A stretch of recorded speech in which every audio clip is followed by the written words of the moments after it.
नमस्कार विद्यार्थी मित्रांनो, मी प्राध्यापक ज्ञानेश्वर बनसोडे, राज्यशास्त्र विभाग, राजर्षी शाहू महाविद्यालय स्वायत्त लातूर आपलं मनपूर्वक स्वागत करतो।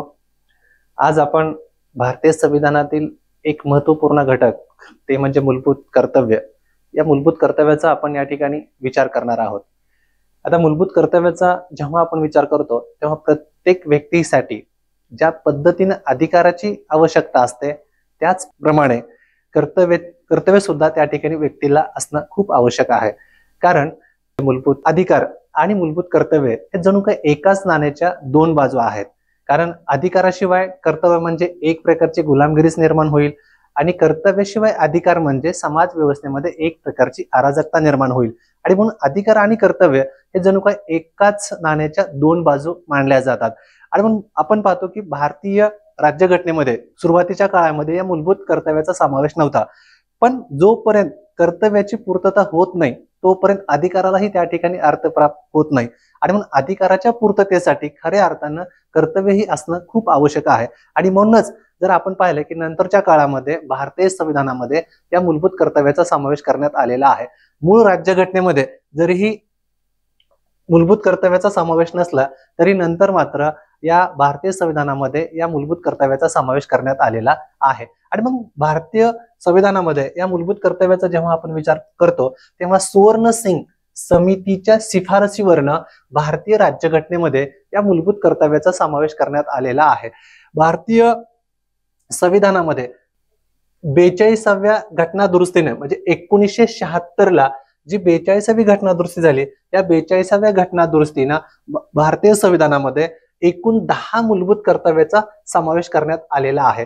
आता जेव्हा आपण या मूलभूत कर्तव्याचा विचार करतो तेव्हा भलेही मूळ राज्यघटनेमध्ये या मूलभूत कर्तव्याचा समावेश नसला तरीही 1976च्या 42व्या घटना दुरुस्तीनं एकूण 10 कर्तव्य या भारतीय संविधानामध्ये समाविष्ट करण्यात आलेली आहेत। भारतीय राज्यघटनेच्या भाग 4 मध्ये कलम 51A मध्ये हे एकूण 10 कर्तव्य समाविष्ट करण्यात आलेले आपल्याला सांगता येतात। आणि मग नंतर जर आपण पाहिलं तर इसवी सन 2002 मध्ये 86वी घटना दुरुस्ती झाली आणि या 86व्या घटना दुरुस्तीनं आणखीन एक कर्तव्य या मूलभूत कर्तव्याच्या यादीमध्ये समाविष्ट करण्यात आलं।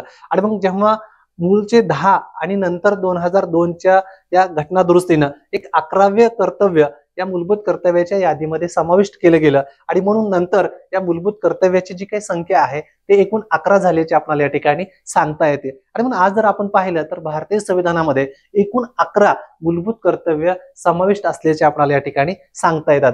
आता या मूलभूत कर्तव्याचा जेव्हा आपण विचार करतो तेव्हा साम्यवादी देशामध्ये मूलभूत अधिकार आणि मूलभूत कर्तव्य या दोन्ही घटकांना समानच महत्त्व देण्यात आलेलं होतं। जसं मी मगाशी म्हटलं की मूलभूत अधिकार आणि कर्तव्य हे एकाच नाण्याच्या दोन बाजू आहेत, त्याच पद्धतीने साम्यवादी देशांनी सुद्धा या मूलभूत अधिकार आणि मूलभूत कर्तव्यांना एक समान पातळीवर मांडलेला आहे। आणि मग जेव्हा आपण भारताचा विचार करतो तेव्हा भारताने सुद्धा या साम्यवादी देशाकडनंच प्रेरणा घेऊन खऱ्या अर्थानं आपल्या संविधानामध्ये या मूलभूत कर्तव्याचा समावेश केलेला आहे। आणि मग भारताने सोव्हिएत रशियाकडनं मूलभूत कर्तव्याचा स्वीकार केल्याचं आपल्याला सांगता येतं।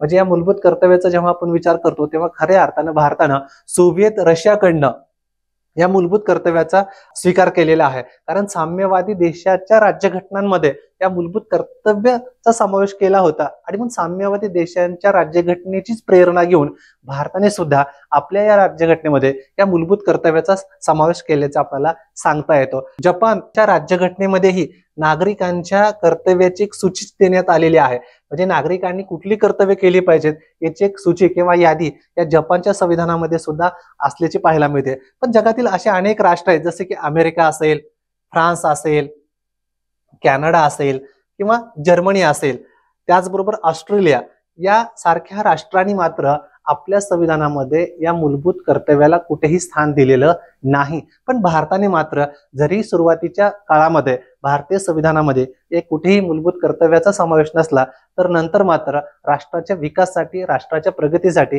व्यक्तीला कर्तव्य सुद्धा असले पाहिजेत। कारण व्यक्ती ज्या पद्धतीने कर्तव्य पूर्ण करतील त्याच प्रमाणामध्ये राष्ट्राचा विकास, राष्ट्राची एकता, राष्ट्राची अखंडता किंवा राष्ट्राचं सार्वभौमत्व याचं संरक्षण करण्यासाठी खूप मोलाची मदत या मूलभूत कर्तव्यातून होईल। आणि म्हणूनच नंतर या 1976 ला 45व्या घटना दुरुस्तीनं भारतीय राज्यघटनेतील भाग 4 मध्ये कलम 51A मध्ये एकूण या 11 कर्तव्याचा समावेश केल्याचा आपल्याला पाहायला मिळतो। आणि मग या भारतीय संविधानामध्ये जी काही 11 मूलभूत कर्तव्य आहेत त्या 11 कर्तव्याचाही विचार करणं आपल्याला या ठिकाणी क्रमप्राप्तच आहे। मग काय आहेत ही कर्तव्य किंवा प्रत्येक भारतीय नागरिकांनी कुठली कर्तव्य पार पाडली पाहिजेत, तर त्याची ही एक सूचीच या भारतीय संविधानामध्ये दिल्याची आपल्याला या ठिकाणी सांगता येते। मग पहिलं कर्तव्य सांगता येते किंवा राज्यघटना, आपली जी काही राज्यघटना आहे या राज्यघटनेचा आदर करणं, राज्यघटनेचा सन्मान करणं आणि प्रत्येक कृती आपण करत असताना ती राज्यघटनेच्या अनुषंगाने आहे का नाही याचं परीक्षण करणं हे प्रत्येक व्यक्तीचं कर्तव्य आहे। त्याचबरोबर राष्ट्रगीत असेल, आपला राष्ट्रध्वज असेल यांचाही आदर करणं किंवा यांचा सन्मान करणं हे प्रत्येक भारतीय नागरिकांचं पहिलं कर्तव्य असल्याचं आपल्याला या ठिकाणी सांगता येतं। त्याच पद्धतीनं आपल्या स्वातंत्र्य लढ्यामध्ये जे काही प्रेरक ठरलेले उदात्त आदर्श आहेत या आदर्शांचं जतन आणि पालन करणं हे सुद्धा प्रत्येक भारतीय नागरिकांचं कर्तव्य आहे। म्हणजे आपल्या स्वातंत्र्य लढ्यामध्ये जे काय महत्वाच्या बाबी आहेत किंवा जे आदर्श म्हणून आपण त्यांना ओळखतो अशा आदर्शाचं जतन आणि पालन करणं हे सुद्धा प्रत्येक भारतीय नागरिकांचं एक कर्तव्य असल्याचं आपल्याला या ठिकाणी सांगता येतं। त्याच पद्धतीने पुढलं कर्तव्य आहे ते म्हणजे भारताचे सार्वभौमत्व, भारताची एकता आणि एकात्मता यांचा सन्मान करणं आणि त्यांचं संरक्षण करणं। म्हणजे आपल्या राष्ट्राचं जे काही सार्वभौमत्व आहे या सार्वभौमत्वाला कुठल्याही प्रकारचा धोका निर्माण होणार नाही, ते सार्वभौमत्व अबाधित राहिलं पाहिजे, त्याचं संरक्षण झालं पाहिजे, राष्ट्राची एकता जी आहे ती अखंड राहिली पाहिजे, त्याचबरोबर एकात्मता हे सुद्धा अखंडित राहिली पाहिजे, याचा सन्मान करणं आणि त्या सर्वच घटकांचं संरक्षण करणं हे सुद्धा प्रत्येक भारतीय नागरिकांचं एक कर्तव्य असल्याचं आपल्याला या ठिकाणी सांगता येतं। पुढलं कर्तव्य असं आहे ते म्हणजे देशाचं संरक्षण करणं आणि आव्हान केले जाताच त्याला प्रतिसाद देऊन राष्ट्राची सेवा करणं हे सुद्धा प्रत्येक भारतीय नागरिकांचं एक कर्तव्य आहे। म्हणजे जेव्हा जेव्हा देशाला आपली आवश्यकता भासेल किंवा देशाकडनं जेव्हा आपल्याला बोलावलं जाईल की राष्ट्राची सेवा करण्यासाठी, तेव्हा एक देशाच्या या हाकेला आपण प्रतिसाद देऊन राष्ट्राची सेवा करणं हे सुद्धा प्रत्येक भारतीय नागरिकांचं एक कर्तव्य असल्याचं आपल्याला या ठिकाणी सांगता येतं। त्यानंतर पुढलं कर्तव्य आहे किंवा भारतामध्ये वर्गविरहित आणि भेदभाव रहित बंधुत्व भावना निर्माण करणं। म्हणजे प्रत्येक भारतीयांनी समाजामध्ये वावरत असताना किंवा समाजामध्ये एकंदरीत जीवन जगत असताना कुठल्याही प्रकारचा भेदभाव न करता एक होऊन एक बंधुत्व भावना आपल्या मनामध्ये निर्माण करून समाज व्यवस्थेमध्ये वर्तन करणं हे अत्यंत गरजेचं आहे। म्हणजे कुठल्याही वर्ग भेद न करणं किंवा जाती जातीमध्ये, धर्मामध्ये किंवा लिंग या आधारे कुठल्याही प्रकारचा भेदभाव न करता एक बंधुत्व भावना प्रत्येक व्यक्तीमध्ये निर्माण करणं आणि त्या पद्धतीनं वर्तन करणं हे प्रत्येक भारतीय नागरिकांचं कर्तव्य आहे। त्याच पद्धतीने स्त्रियांच्या प्रतिष्ठेला बाधक ठरणाऱ्या ज्या काही प्रथा आहेत त्या प्रथा नष्ट करणं हे सुद्धा प्रत्येक भारतीय नागरिकांचं कर्तव्य आहे। म्हणजे आपण पाहतो की आपल्या भारतीय राज्यघटनेमध्ये स्त्री आणि पुरुष असा कुठलाही भेदभाव न करता एक समान आहेत, म्हणजे समतेच्या अधिकाराचं समर्थन सुद्धा आपल्या भारतीय राज्यघटनेमध्ये केलेलं आहे की स्त्री आणि पुरुष अशा कुठल्याही प्रकारचा भेदभाव न करता त्यांच्या प्रतिष्ठेला जे काही बाधक ठरणाऱ्या ज्या काही प्रथा आहेत, ज्या अनिष्ट प्रथा ज्या की महिलांच्या प्रगतीमध्ये अडथळा निर्माण करणाऱ्या आहेत, अशा ज्या काही अनेक अनिष्ट प्रथा आहेत त्या नष्ट करणं हे सुद्धा प्रत्येक भारतीय नागरिकांचं कर्तव्य आहे। महिलांचा सन्मान करणं हे सुद्धा प्रत्येक भारतीय नागरिकांचं कर्तव्य आहे आणि मग त्याचाही आपल्याला या ठिकाणी विचार करता येतो। त्याचबरोबर पुढलं कर्तव्य आहे हे आपल्या देशाची जी काही संस्कृती आहे त्या आपल्या देशाच्या संस्कृतीचं संरक्षण करणं आणि आपली जी काही गौरवशाली परंपरा आहे आपल्या राष्ट्राची त्याचाही सन्मान करणं, त्याचंही संरक्षण करणं हे सुद्धा प्रत्येक भारतीय नागरिकांचं एक कर्तव्य आहे। म्हणजे आपली जी काही संस्कृती आहे ती जगामध्ये एक वेगळी ओळखली जाते आणि ही जी आपली वेगळीपण संस्कृतीमुळे आपल्या देशाचं निर्माण झालेलं आहे त्या संस्कृतीचं संरक्षण करणं, आपली जी काही राष्ट्राची गौरवशाली परंपरा आहे त्याचंही संरक्षण करणं हे सुद्धा प्रत्येक भारतीय नागरिकांचं एक कर्तव्य असल्याचं आपल्याला या ठिकाणी सांगता येतं। त्यानंतर पुढलं कर्तव्य ते म्हणजे जंगले असतील, सरोवरे, नद्या किंवा जे काही वन्य पशु आहेत या नैसर्गिक साधन संपत्तीचं संरक्षण करणं आणि त्याचं संवर्धन करणं हे सुद्धा प्रत्येक भारतीय नागरिकांचं कर्तव्य आहे। म्हणजे आपल्या राष्ट्राची जी काही नैसर्गिक साधन संपत्ती आहे या नैसर्गिक साधन संपत्तीच्या आधारेच खऱ्या अर्थानं राष्ट्राची प्रगती होते आणि मग ही जी काही संपत्ती आहे त्याचं संरक्षण करणं आणि त्याचं संवर्धन करणं हे सुद्धा प्रत्येक भारतीय नागरिकांचं कर्तव्य आहे।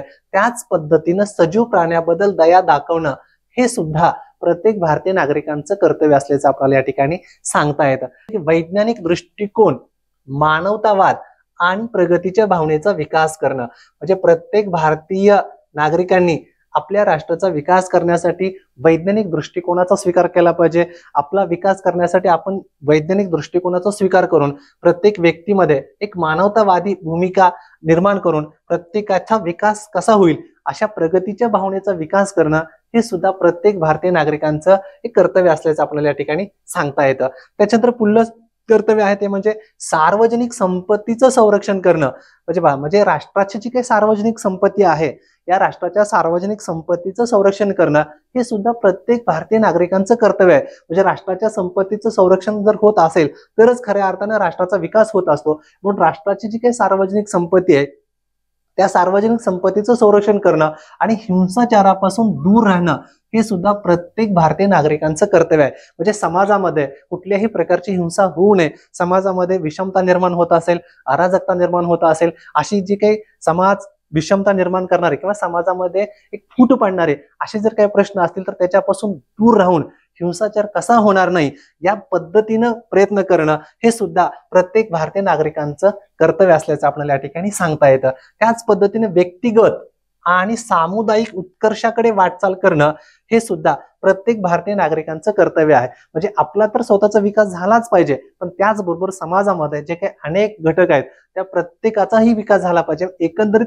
सामूहिक विकास जर झाला तर पर्यायानं राष्ट्राचा विकास होत असतो। म्हणून व्यक्तिगत आणि सामुदायिक उत्कर्षाकडे वाटचाल करणं हे सुद्धा प्रत्येक भारतीय नागरिकांचं एक कर्तव्य असल्याचं आपल्याला या ठिकाणी सांगता येतं। आणि मग शेवटचं एक जे कर्तव्य आहे ते म्हणजे 6 ते 14 वयोगटातील पाल्यांना शिक्षण देणं हे पालकांचं आद्य कर्तव्य असेल हे सुद्धा या भारतीय राज्यघटनेत एक मूलभूत कर्तव्य आहे। म्हणजे हे जे कर्तव्य आहे 1976च्या 42व्या घटना दुरुस्तीने एकूण 10च कर्तव्य सांगण्यात आलेली होती, पण हे जे 11वं कर्तव्य जे आहे ते म्हणजे 6 ते 14 वयोगटातील पाल्यांना शिक्षण देणं हे त्यांच्या पालकांचं आद्य कर्तव्य असेल। या कर्तव्याचा समावेश मात्र नंतर 2002ला जी काही घटना दुरुस्ती झाली या घटना दुरुस्तीनं या कर्तव्याचा समावेश या मूलभूत कर्तव्याच्या सूचीमध्ये करण्यात आलेला आहे। म्हणजे प्रत्येक पालकांनी आपल्या मुलांना म्हणजे 6 ते 14 वयोगटातील मुलांना शिक्षणापासून वंचित न ठेवता प्रत्येकाला शिक्षणाच्या प्रवाहामध्ये आणणं, त्यांना शिक्षण देणं हे प्रत्येक पालकांचं कर्तव्य असेल। याचाही समावेश या मूलभूत कर्तव्याच्या सूचीमध्ये करण्यात आल्याचं आपल्याला या ठिकाणी सांगता येतं। म्हणजे एकंदरीतच भारतीय राज्यघटनेमध्ये जर आपण या मूलभूत कर्तव्याचा विचार केला तर मूळ संविधानामध्ये कुठेही या मूलभूत कर्तव्याचा लिखित स्वरूपामध्ये नोंद नव्हती, पण नंतर मात्र या भारतीय राज्यघटनेमध्ये 1976च्या 42व्या घटना दुरुस्तीनं या भारतीय राज्यघटनेमध्ये मूलभूत कर्तव्याचा समावेश या ठिकाणी करण्यात आलेला आहे। कारण प्रत्येक व्यक्तीला आपल्या कर्तव्याची जाणीव असली पाहिजे। कारण राष्ट्राच्या विकासासाठी, राष्ट्राच्या प्रगतीसाठी, राष्ट्राची एकता, अखंडता आणि सार्वभौमत्व याचं संरक्षण करण्यासाठी प्रत्येक व्यक्तीने ही कर्तव्य पूर्ण केलीच पाहिजेत, तरच खऱ्या अर्थानं या राष्ट्राचा विकास किंवा प्रगती होऊ शकते। म्हणून या भारतीय नागरिकांना ही जी काही 11 कर्तव्य आहेत ती बहाल करण्यात आली किंवा प्रत्येक भारतीय नागरिकांनी या कर्तव्याचा जर पालन केलं तर निश्चितच खऱ्या अर्थानं आपल्या राष्ट्राची प्रगती होऊ शकते। म्हणून हे कर्तव्य सुद्धा या भारतीय राज्यघटनेचा एक महत्त्वाचा भाग म्हणून आपल्याला या ठिकाणी विचारात घेता येतो। धन्यवाद।